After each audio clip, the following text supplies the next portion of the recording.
Welcome back. It's another edition of the Freight 360 podcast. We're going to talk about the enforcement of some of this, what would you call it, the non-domiciled CDL situation. Yeah, I don't really know how to define it. Every time I'm talking to someone about it too, I'm like, how do I explain this? I'm like, it's not really just non-domiciled. I think it's also just enforcement of existing regulations that Yeah. never happened. Well, we'll dig into all that today. Well, I'll as we're recording and having this conversation, I'll pull up some of the most recent headlines so we can reference the latest of what's going on.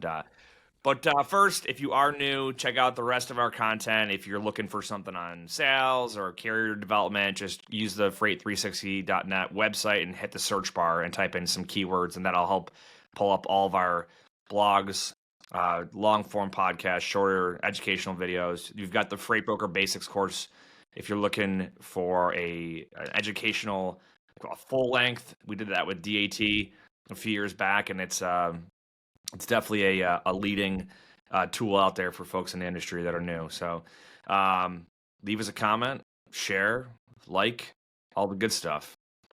Ben, we skipped sports last week, but this week I just have it was a sad week for me in general in sports because the Red Sox, who I'm a fan of, they lost. They went up in game one, and it was a 3-game series, and they lost games 2 and 3, and were knocked out in the wild card. So, but yeah, following the Major League Baseball Bills, playoffs, October's a fun yeah. one.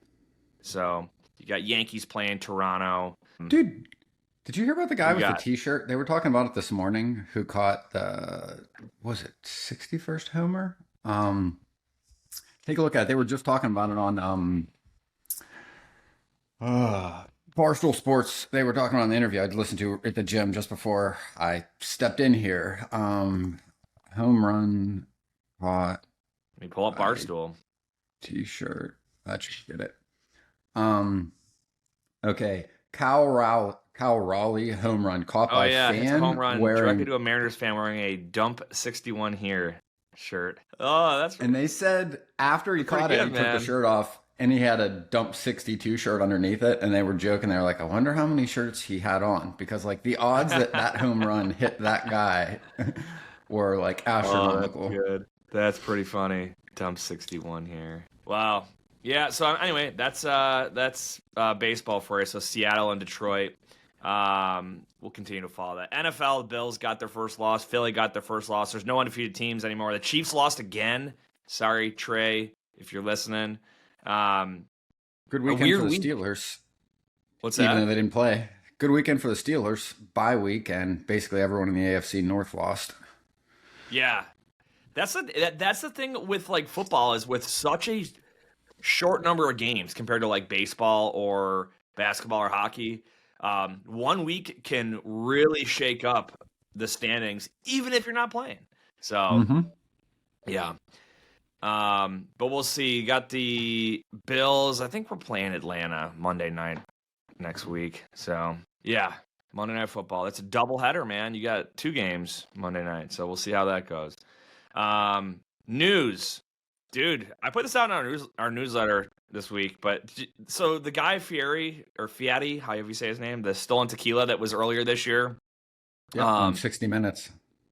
yeah, like it made, it's like months later, but like made national headlines, right? Like all across, like it was on 60 Minutes, so naturally, then like every major news outlet picks up a story on it. So whether it's Fox, CNN, News Nation, like ABC, literally everybody covered it then because it was such a big thing. But he had 2 truckloads of like premium tequila, like special batch that he had made for something, and a mix of double brokering and cargo theft all in one. And they ended up like they did recover half of it, but the other half is still just like missing.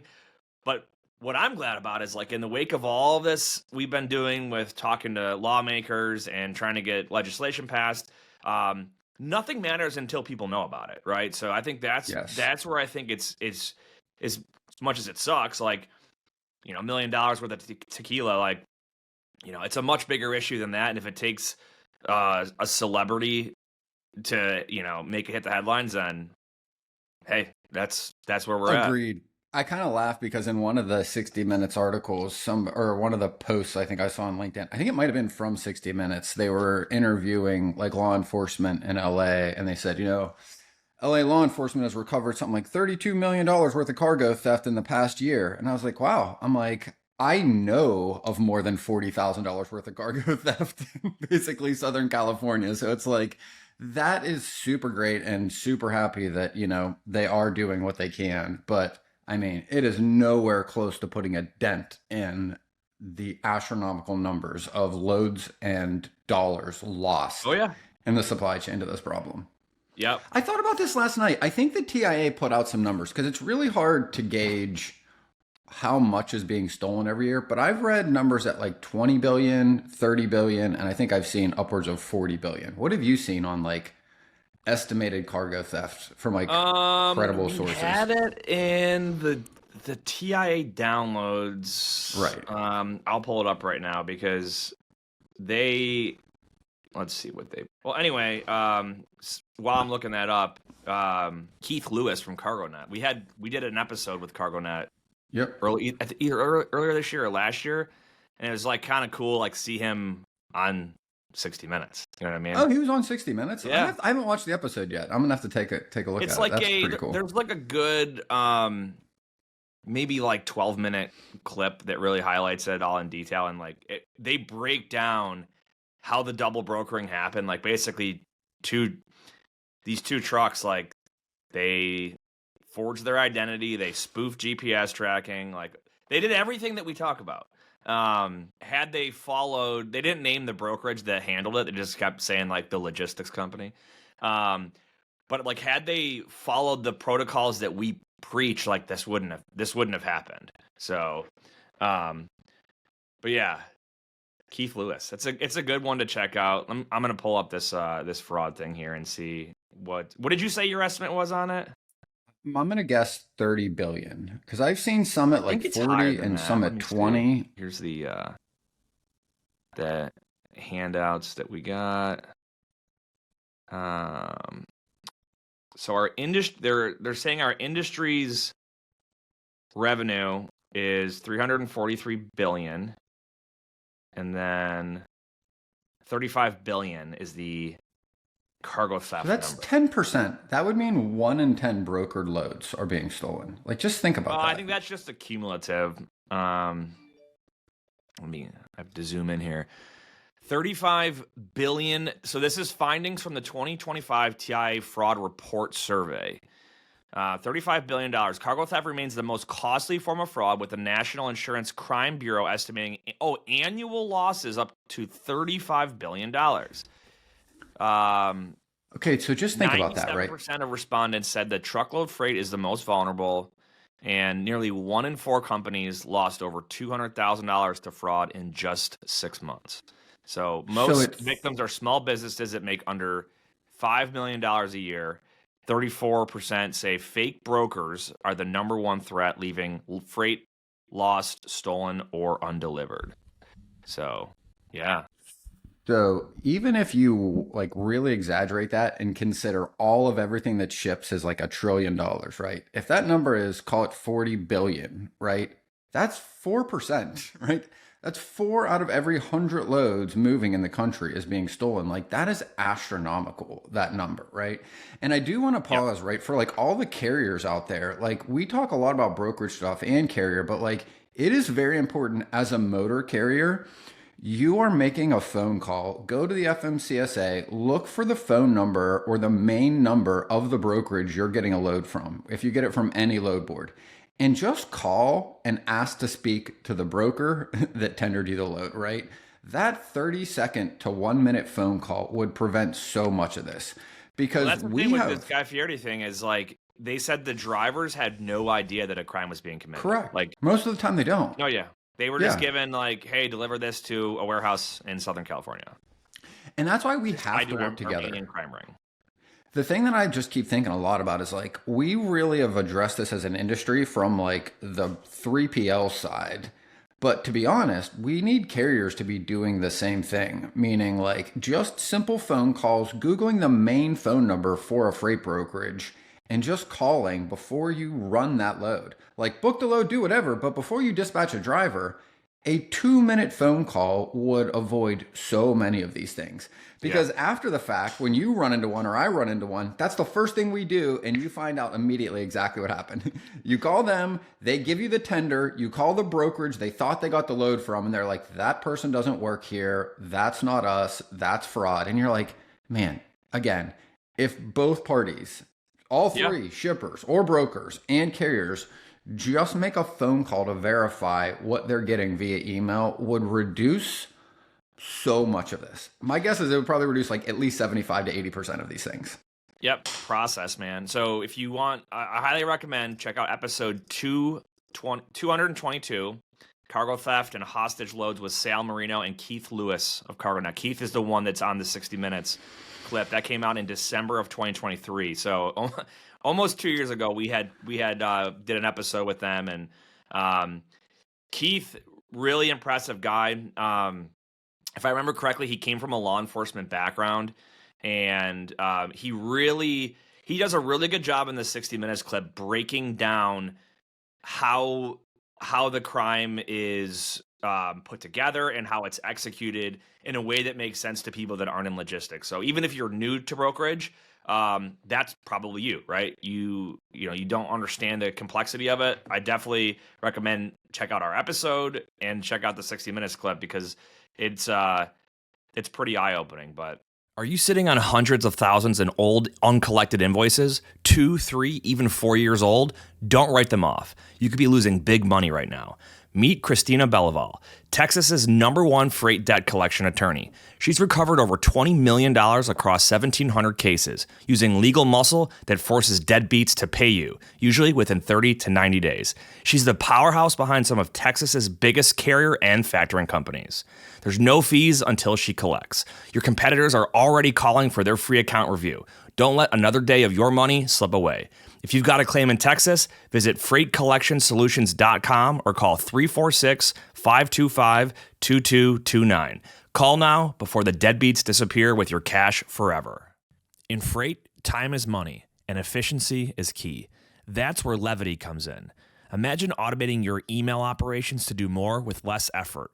Levity connects directly to your inboxes, extracting vital information from emails and attachments in real time.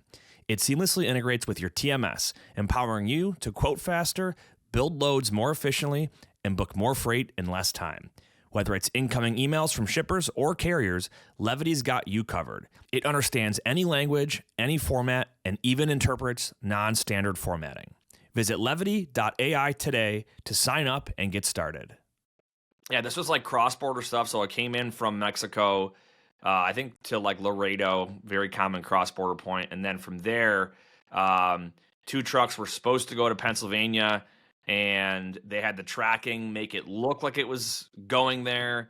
And then they kept saying like, oh, the truck's got a, like basically broke down mechanical issue near DC, and the tracking all makes sense.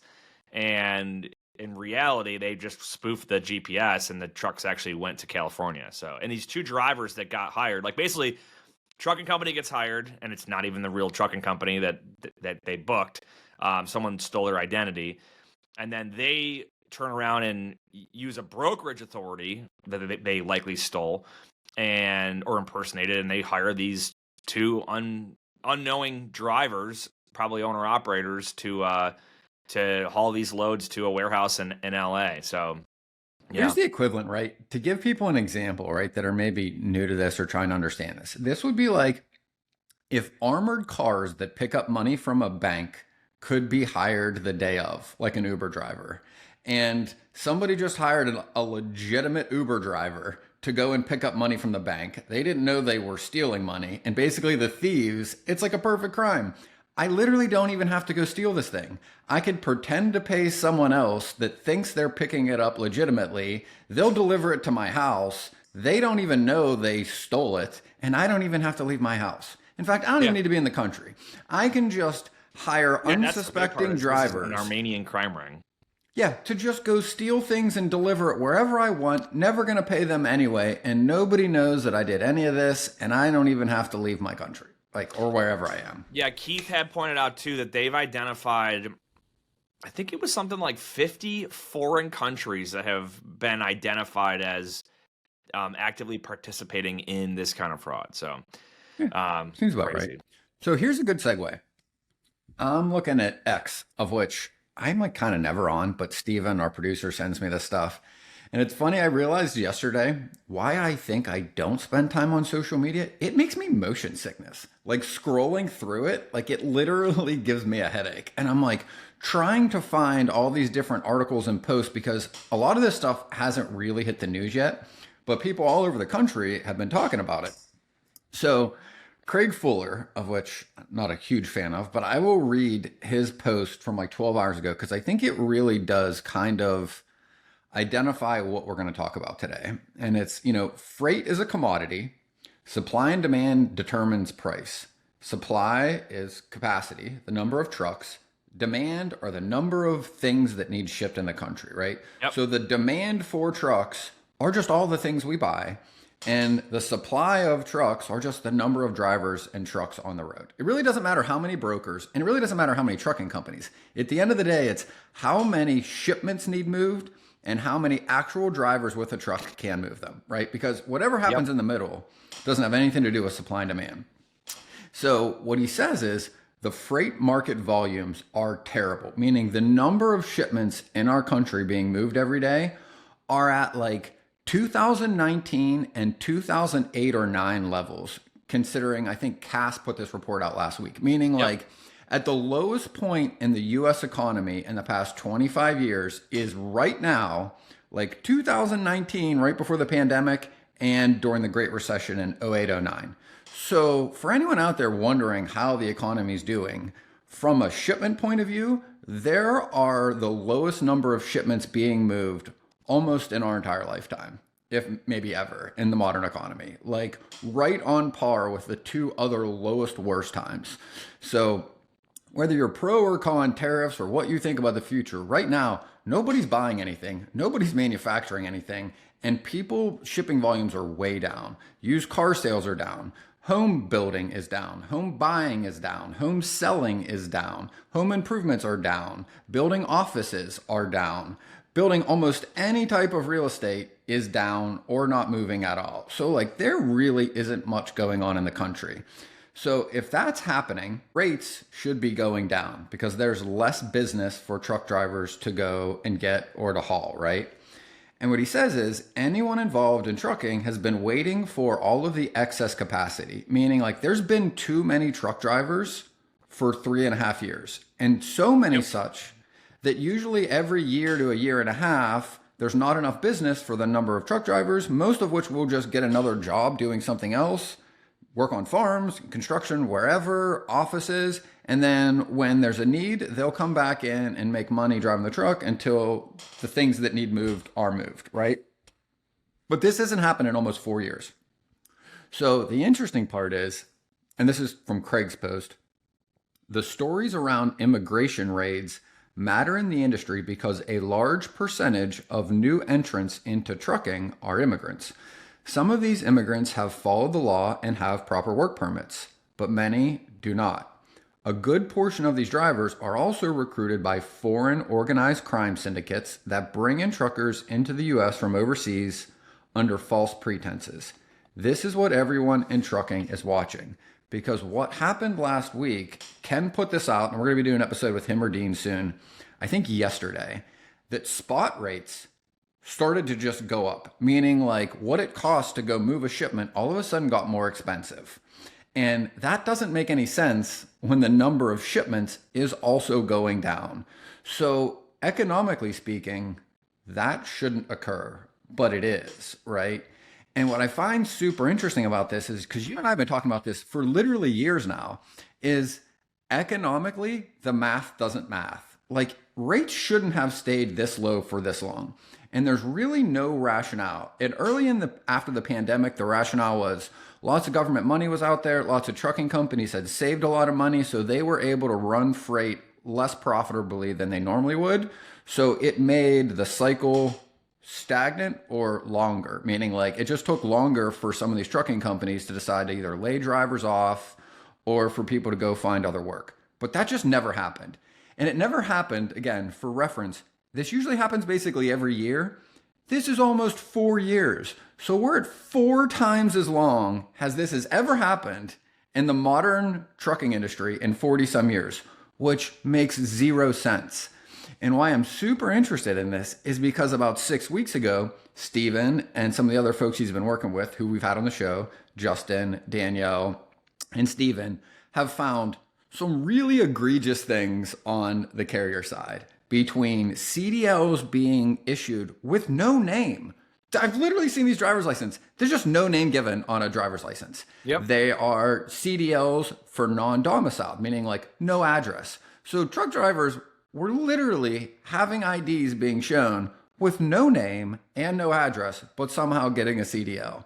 Then they found massive ELD fraud, which meant drivers are only legally allowed to work, say, drive 11 hours in a day, or driving dozens of hours, if not the entire day by themselves, which is 1, illegal, 2, unsafe. And the Hope Trans accident in Texas that killed 5 people was like a perfect example of this. You had an immigrant from Cuba who had driven 21 hours on a U.S. Postal Service load that was supposed to be a team, fell asleep, killed 5 people, right? So like these things, to your point of awareness, are starting to become, I don't know, I guess aware, not to be redundant, of like people in the country are starting to understand like this is really bad, right? Okay, so to set the rest of this stage, right? Last week, I think it was last week, Secretary Duffy made an announcement, who is the Secretary of Transportation for the federal government, and said, hey, we have uncovered massive issues in issuances of CDLs and regulations in the trucking industry. And then said, and for anyone that doesn't understand this, the federal government doesn't issue a truck driver's license, a CDL. Each individual state does that. So the federal government can't really just say you can or can't do this because the states are the one that issue these. However, a state issues it and then a truck doesn't necessarily work in that state. They drive all over the country. So it's kind of a weird setup where like your state issues your CDL, but then you're going to go work in all these other states anyway. So what Secretary Duffy said was basically all non-domiciled CDLs need to be re-audited upon renewal for every single state. And they also need to go through the immigration system, which they had found they hadn't, to verify this person is legally and able to work in the United States. 2, should be in the United States and have the ability and authority and training to run. Found, I think, 98% of the issues of the estimated 200,000 CDLs that are possibly issued that shouldn't have, 98% give or take came from California. Another big portion came from New York, some PA. I can't really remember exactly which other states, but there were a few that had like way more issues, right? Now, here's the important part was they said, if the states don't fix this, we will pull federal funding for the highways. So basically the federal government can't fix that part of it, but they said, we're just not going to give you any money to fix your roads if you don't fix this. So what has happened in the past week, and this is the thing that's hard to figure out, is it seems or appears like states are starting to try to fix this. Like I saw posts in South Carolina where drivers were basically posting, my CDL just literally got yanked today. They said, I didn't have the right documentation. I now can't go to work. But nobody knows exactly which states are doing what yet because I don't think they've announced it. And on top of that, it seems like the administration is using this to deal with the immigration thing they've been talking about, where they're just sending ICE agents, immigration agents, to truck stops in places, for sure in Chicago, where they're pulling drivers over or they're checking for documentation. And the reports that I had heard yesterday were like hundreds of trucks were found on the side of the road where drivers just abandoned them, right? And ICE agents were literally taking people into custody for deportation. And a lot of trucking companies were reporting drivers just didn't show up for work, right? So what all of that means is it very much seems like the enforcement of current regulations is making it so the industry should function the way it did. And the reason you can see that in the numbers is rates are going up in certain areas of the country that really haven't and economically shouldn't be unless there is some anomalous outside reason creating this. And to me, Yep. I'm like super interested in seeing how this plays out and hearing your thoughts, which is why I want to talk about, because you and I haven't had a chance to talk about any of this. So I pulled while you were talking through that. I pulled up some recent, like as of today, news headlines. So Secretary Duffy was on Fox News this morning talking about this. He was. I haven't Yep. seen that yet. So if you go to just look him up on X, you'll see the clip. But he says we will hold states accountable for giving licenses to dangerous foreign drivers. Some can't even speak English and aren't even in the country legally. FMCSA's investigation should shock and outrage every American. So again, they're at the process where we are basically bringing this into the spotlight. Because you have to make people aware of what's going on before there's really a push to do anything about it. Further, the Craig Fuller post, he posted again this morning, and what he did was and this goes back to your supply and demand and the market cycle. He overlaid tender rejections versus spot rates, okay? And there's usually a direct correlation, meaning... Explain that for everybody what a tender rejection is, because I don't know that everyone necessarily That's exactly understands what I'm gonna that. do. So tender rejection and spot rates tend to have a correlation, meaning tender rejection is when a motor carrier is contracted for a load or they won a bid and they were contracted or awarded a lane. If they reject it, so the tender comes over and they say, hey, we're not going to haul that at that price. That's a tender rejection, okay? When that happens, typically those loads will follow the waterfall or routing guide for a large shipper and will go into the spot market, which is where a lot of brokers operate day to day. Meaning, truck 6 months ago might have been awarded this. Tender comes over this week. They say nope, and now a broker is working on it. And you tend to see when the tender rejections go up, the rates go up because capacity seems to be tightening. Okay, now we saw this in COVID, right? Tender rejections were at like a 30%, meaning So I want to pause. like 3 out of 10 loads, carriers were like, I'm not hauling at a whatever rate per mile. Freight's paying way more. So Right. So think about it like this. If the number of shipments needing moved every day, just say is 100, and say there's 100 truck drivers, 100 literal drivers and trucks for 100 loads, you have equilibrium. So say that rate is $2 a mile.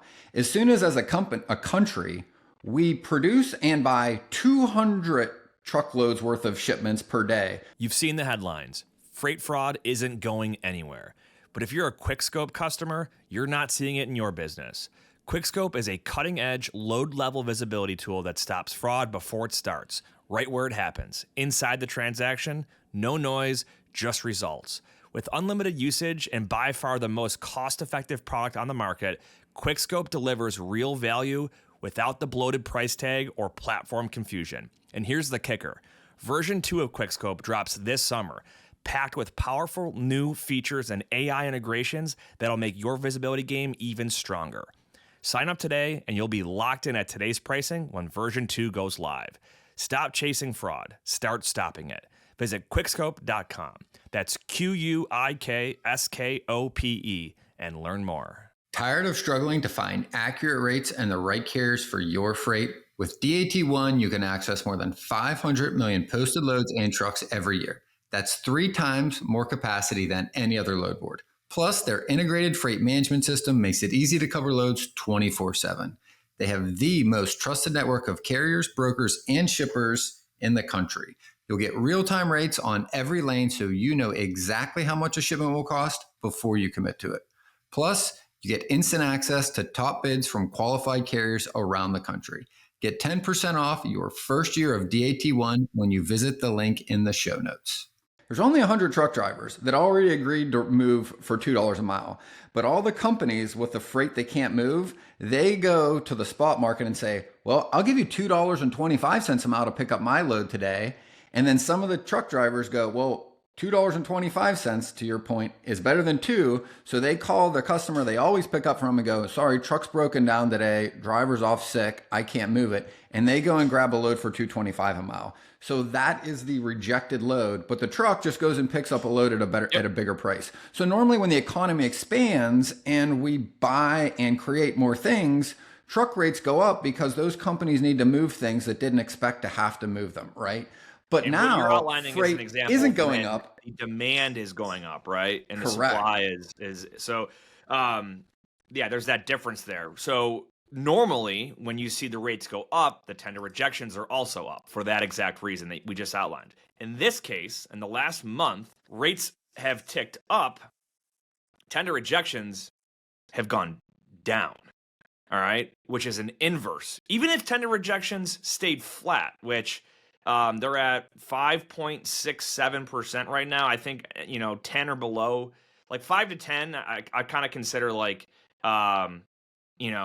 somewhere in the what I've seen in my career as standard. If you get like real low, it's a super loose market. If you get above 10, that's a tight market. So, but yeah, you've got 5.67 as the tender rejection rate, and rate per mile went up.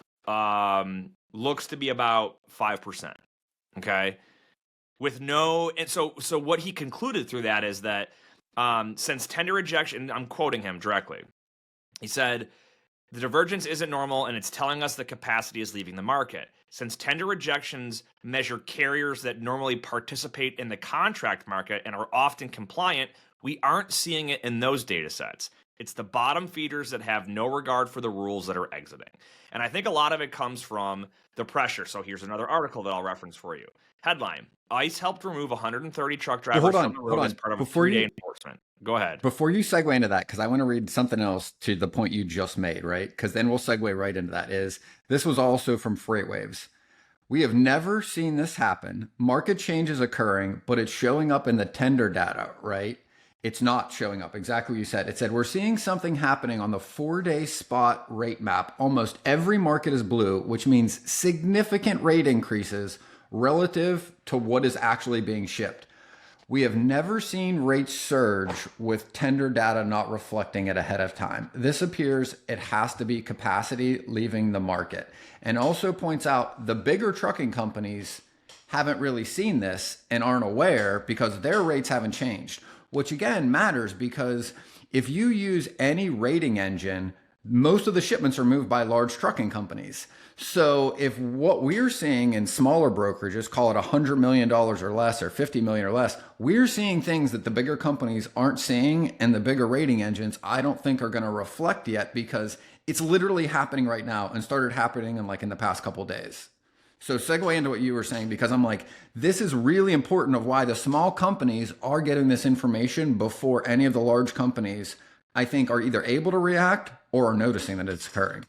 So I'll give you one more data point, and I'll go just so we can balance our sources, right? So if we look at DAT's market conditions, right?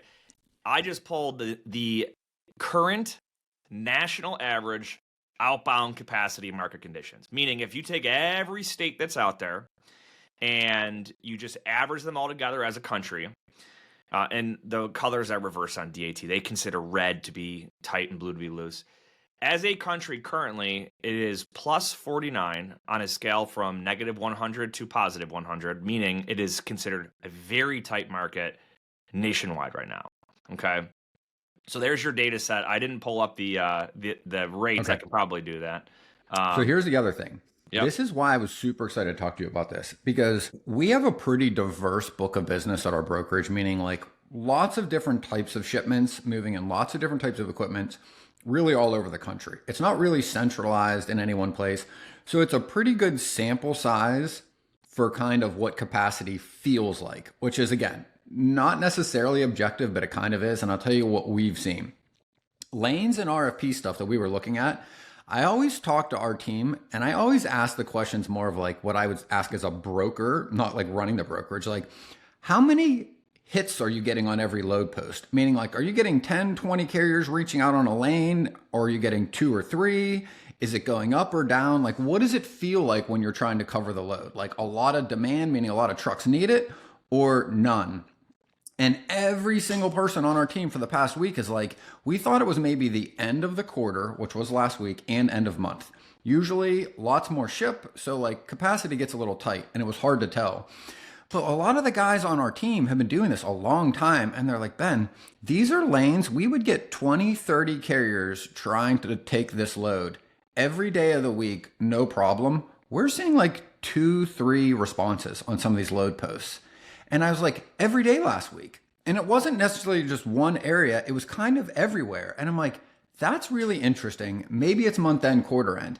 But this week, similar things where they're like, yeah, we're still able to move the freight, but there's just a lot less carriers asking for these loads, which seems weird. And what we were talking about internally is just what you just explained, which is economically speaking, like it makes no sense. There's no reason that should be happening, but yet it is. And that's why it's super, I think, important for us to talk about it, because Jason Miller, who I think puts out great stuff, really great metrics on like the economy, manufacturing, what goods are moving in and out of the country, and the actual demand for trucks. And also, I think on the trucking side, him and I had a discussion on LinkedIn last week where I was like, hey, I'm really curious what you think could happen, because this didn't really happen yet. It was starting to feel like it was. And I asked them, I said, if theoretically, because this was right after Duffy announced possibly losing 200,000 drivers over, which could be a year. So like no one knew how long that would take. Yeah. Right. And basically everyone that we really respect and have talked to on the show were like, look, this has never happened. We don't think it'll have an impact on rates because like it always comes from the number of shipments, not necessarily the carrier side, to move the whole market. And I keep going back to what we talked about with Danielle and Gord on the show and Steven. And I'm like, okay, well, if the FMCSA is estimating 200,000 drivers, okay, one, that's significant. But how quickly they leave is really important, because if it's a long time, maybe you don't notice that. But the other number that kept sticking in my head, and this is why I wanted your thoughts on too, is DOT week last year said, I think it was 22% of the carriers inspected or drivers inspected had no CDL, like no CDL, right? Yeah. And I'm like, okay, so if 1 in 4 trucks that they pulled over on a week, they told everybody they were pulling people over, didn't have any CDL, and we know 200,000 current CDL holders have them that shouldn't have it, guess what's not in that 200,000?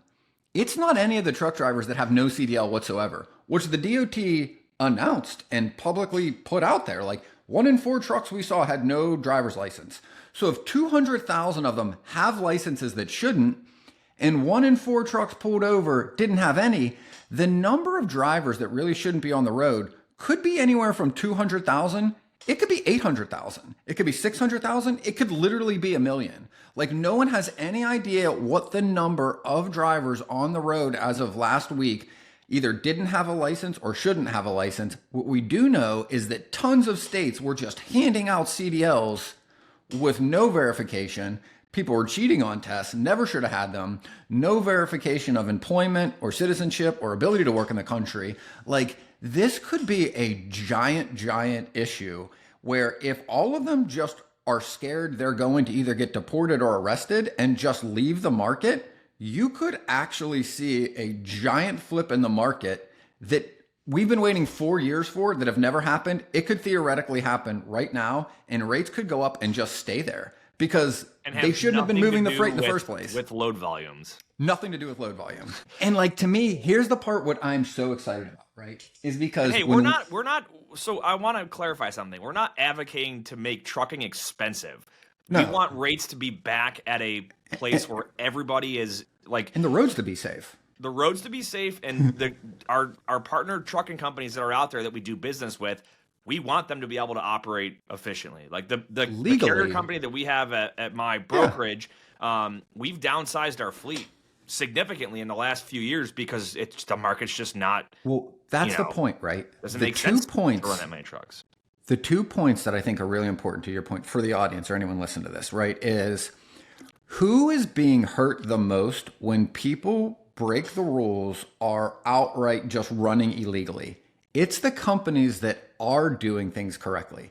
The companies that maintain their vehicles at the correct maintenance, meaning like they're safe to drive on the road, which by the way is only what 4 out of 5 actually are safe to be on the road. That's just the equipment side. Then you have drivers that have been driving for decades that drive legally, that play by the rules, that care about the safety of our roads, that are really good at their jobs and career truck drivers. Those are the companies and the drivers that are being penalized by the groups of people breaking the rules and running illegally, unethically, and unsafely. So we're not saying we want things to be more expensive. What we're saying is they have been too cheap for too long because people were just outright breaking all of the rules. Nobody was paying attention. People were getting killed. The roads weren't safe. And people that legitimately have run businesses for decades that are good drivers that care about safety on the roads and their equipment couldn't find a job or pay the bills because you've got people running illegally, working twice the hours for half the money because they don't have insurance, they don't maintain their equipment, and they're not training their drivers.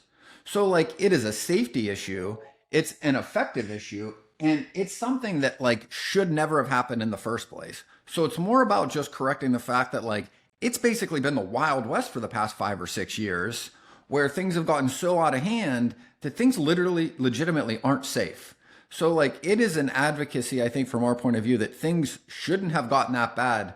But why I'm so excited about it, to your point, which makes it seem like I was excited about rates going up, I'm just excited because when we found this out a month or two ago, I was terrified because I had no idea how bad this was. And when we really got to see what was happening, I was scared to be on the road and genuinely fearful of how unsafe the roads were because of how bad this problem was.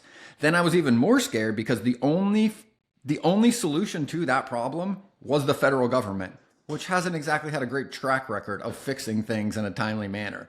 And basically, I was almost in this mental state of like, maybe I'm just going to go find another career. Because if the government doesn't solve this, this is horrible. And it was physically making me sick.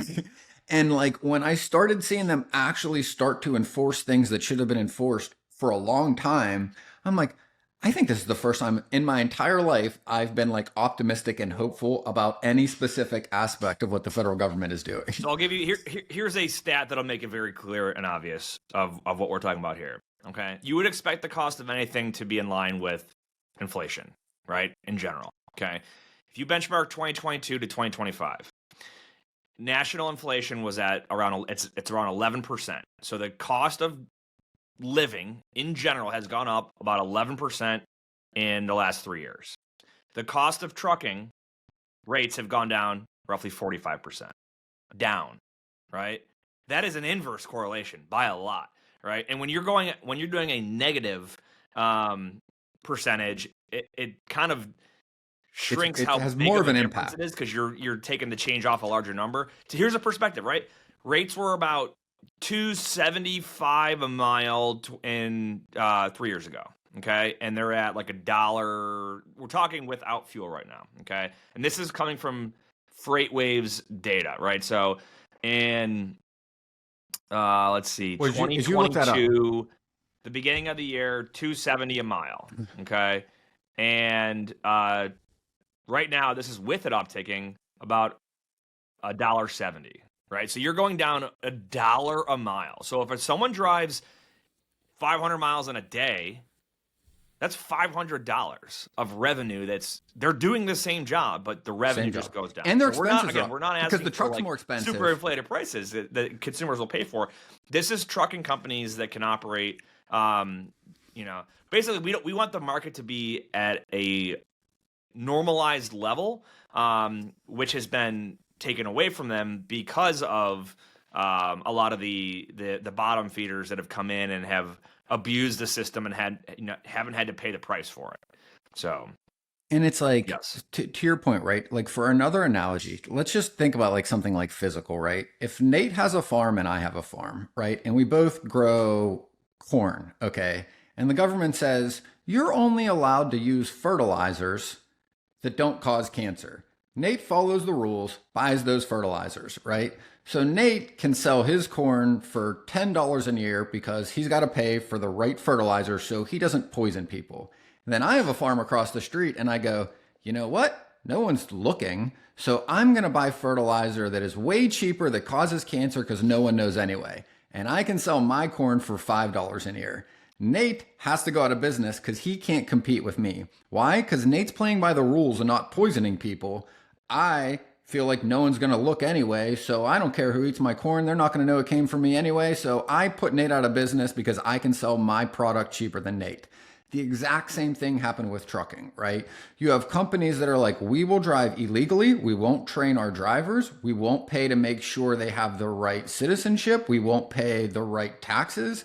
We won't pay the right employment. We won't pay for the right insurance. And we're not going to maintain our vehicles. So they can run, to Nate's point, at $1.50 a mile when a legitimate trucking company, it costs them $1.50 a mile. At $2 a mile, they only profit 50 cents a mile. That is why the legitimate rule-following people that have the country's literally depended on since its existence in transportation are going out of business, while the people breaking the rules are just running amok with things, and you're seeing people die on the roads, and you're seeing things that economically should have never happened in the first place. Exactly. So here is the news article that I was referencing earlier. This is from CDL Life. It's ICE helped remove 130 truck drivers from the road as a part of a 3-day enforcement at an Oklahoma port of entry, officials say. That's just one specific location, and we're talking about hundreds of thousands of drivers. This is going to be an ongoing mix of, I believe, enforcement and deterrence. So you're going to have, like, I saw a funny meme today that was like, this is the new driver got COVID. Did you see that one? So it's basically like, you know, in 2020, if a carrier wanted to fall off a load, they would just be like, oh, the driver's got COVID. And now it was like a screenshot where the carrier was like, driver got pulled over and didn't have a license, so he got pulled out of the truck. We can't haul this load for you. So basically, like, they fell off the load when they're claiming it's because of the driver not being legitimized. Like, why'd you hire him in the first place? That's your job. So the joke is, like, you don't even have, like, you could just use that excuse now and people could believe it the same way that you could just say they had COVID 5 years ago. But I think it's going to be twofold. Like I said, I think deterrence. So you're going to have carriers that just say, all right, clearly this is it was an easy target before and it's not anymore. So we're going to focus our efforts on, scamming or doing something nefarious in a different, area of the economy. Okay. So there's that deterrence. And then you have the enforcement whether it's the English proficiency, or the ELP, right? The English language proficiency, whether it's the CDL, not having a valid CDL, or if they start to crack down on the, first name unknown, last name unknown, whatever. Probably a mix of both of those will lead to capacity leaving the market. It's capacity that just doesn't need to be there anyway, right? Shouldn't have been there because they're not running legally. Right. So this is legitimately a highway safety issue on top of a whole, boatload of other things. So here's another one. Yep. Here's some good. This is anecdotal data, meaning like these are stories that people put out there, but like this is from John Paul Hampstead, who's really credible and has been in the industry a long time, right? He said, this is what he had heard. This is yesterday on ELP, English language proficiency, and ICE enforcement's impact on the truckload market. First, a 55 truck carrier out of Chicago told me most of their drivers just didn't show up to work this week. Number two, a vice president at a $1 billion freight brokerage told me, that's a big 10-4, buddy. And when I asked him if he saw movement on the buy rates, meaning what they pay carriers in the past 48 hours, he said he's had loads in transit be disrupted due to ELP violations, putting drivers out of service, and margins compressed by 150 basis points. Meaning like trucks that they booked on the road were getting pulled over by somebody, and they were being found for using fraudulent ELPs and just yanking them off the road, which meant literally the truck that you booked that said they were running legitimately got pulled over somewhere and the load just isn't moving anywhere. And on top of that, seeing they're paying more because a lot of the cheaper carriers aren't there, which I want to circle back to in a second. But three, a director of pricing at a $500 million brokerage told me margins on spot business have been under pressure on what they're paying trucks for the past 2 weeks, which is counter seasonal, which is what we've been seeing. Four, a source at a large factoring company said he hasn't seen significant movement yet, but the bills could be on a little time lag, meaning like they haven't seen price changes on the factoring side, but that could be just because invoices lag a few days or a week in a lot of cases. So this data might not be showing up yet on the factoring side of things. And five, another vice president at a different billion-dollar brokerage said the Midwest is brutal. ELP and ICE enforcement is a material threat to capacity, but he doesn't think the tipping point has arrived yet.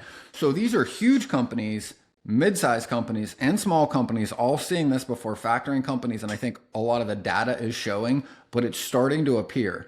Because the one thing that always stuck with me, this has been for the past couple years, whether it's clients or just people I've talked to, our colleagues, like I have heard more and more people tell me like, here was the thing that made me think about it. People kept going, I have a big problem with my customer and transit times. And I'm like, transit times? I'm like, that is a weird thing to have a problem with. I've never really heard that being a problem so bad that like someone has ever talked about it like at scale.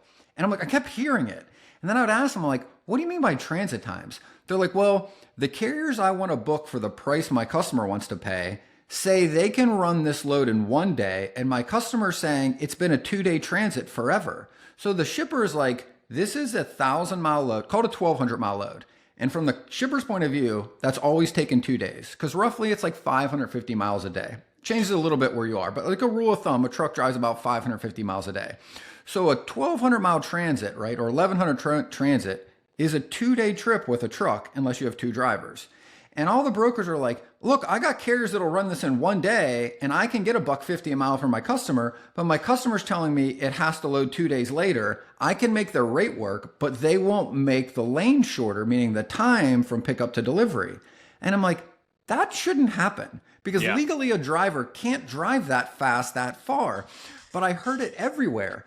And I heard it so much that people doing RFPs were telling me this. They're like, listen, I can get rates to make all these rates work and I can get this business, but my customer won't shorten the transit time for me to book the carriers that will run it for $1.40 a mile. And I'm like, again, the math doesn't math. Like you can't make a truck go twice as fast. There's a national speed limit. They don't go 120 miles an hour and it weighs 80,000 pounds. So like the physics are impossible.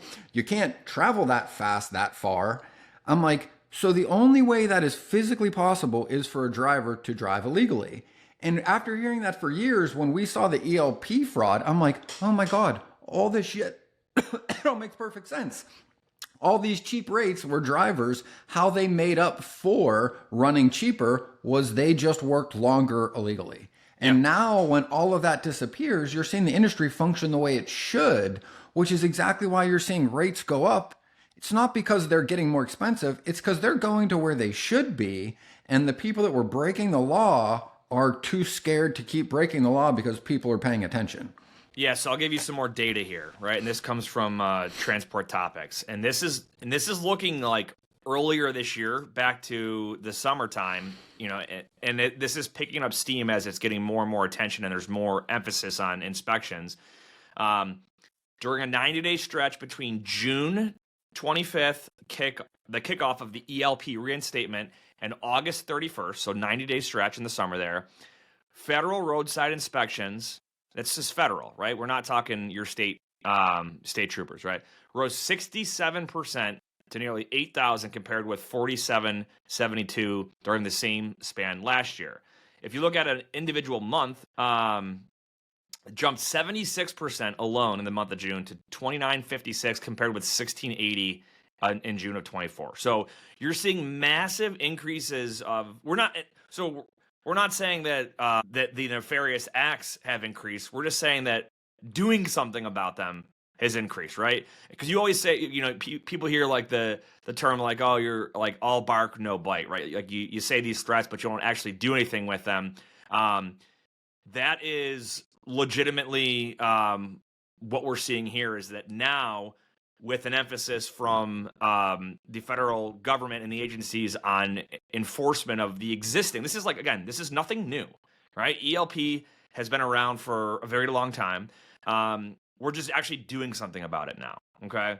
So I think that's where, and again, this data is, through August, and we're in October now. So you're going to see, I think, more in more of this as time goes on. So as far as the demand side of trucking, that's a totally different part of the equation that I don't really see much happening there personally until we have some clarity on what's going on with everything from tariffs to our just general policy making and interest rates, and that stuff is much more of a slower burn than a immediate kick in the butt when it comes to fraudulent motor carriers that are going to exit the market because, enforcement or fear of enforcement. Correct. And again, like to Nate's point, I don't think we can say this enough, is like, we're not advocating we want things to get more expensive. We're super, I think, at least I'll speak They're for just myself. super cheap right now.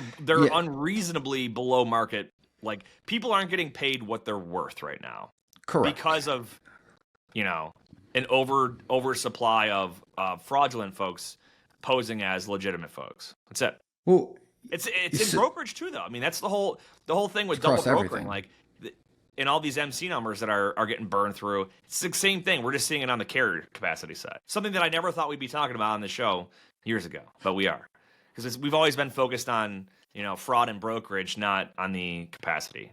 Yeah. And here's the thing that I to give people a little bit of like, how could this have happened and how could this get that bad with the last few minutes?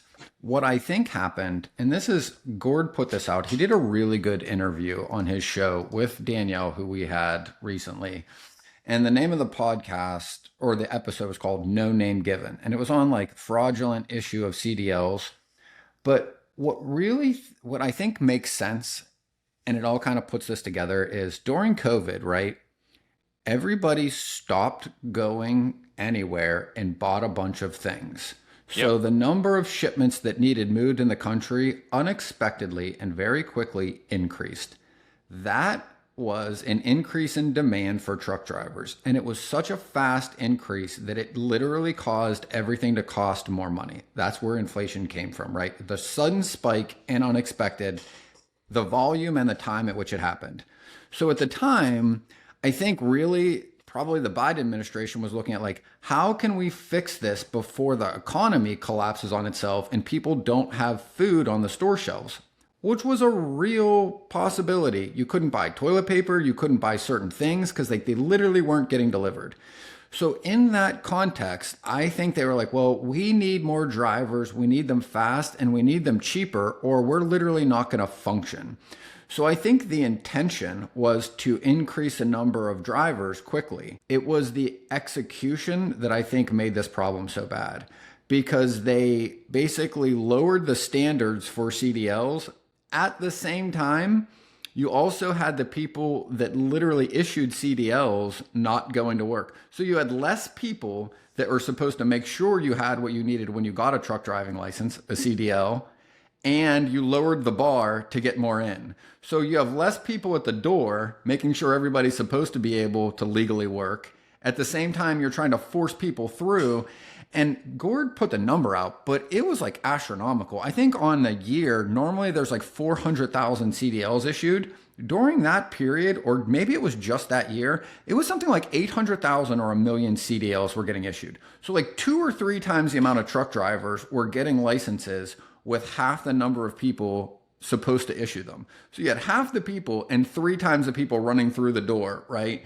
And then I think nobody just went back and changed it or looked at it, because it got worse and kept getting worse until it's gotten to a point where we're at now, where it's so bad that like it's literally become like a safety hazard for like legitimately, almost every family that is on the Yep. road, person driving anywhere, is at risk of being on the road next to somebody that shouldn't have a driver's license, can't read road signs, and maybe hasn't slept in a day or two. Like, those are all very, very bad things for anybody, let alone people in our industry.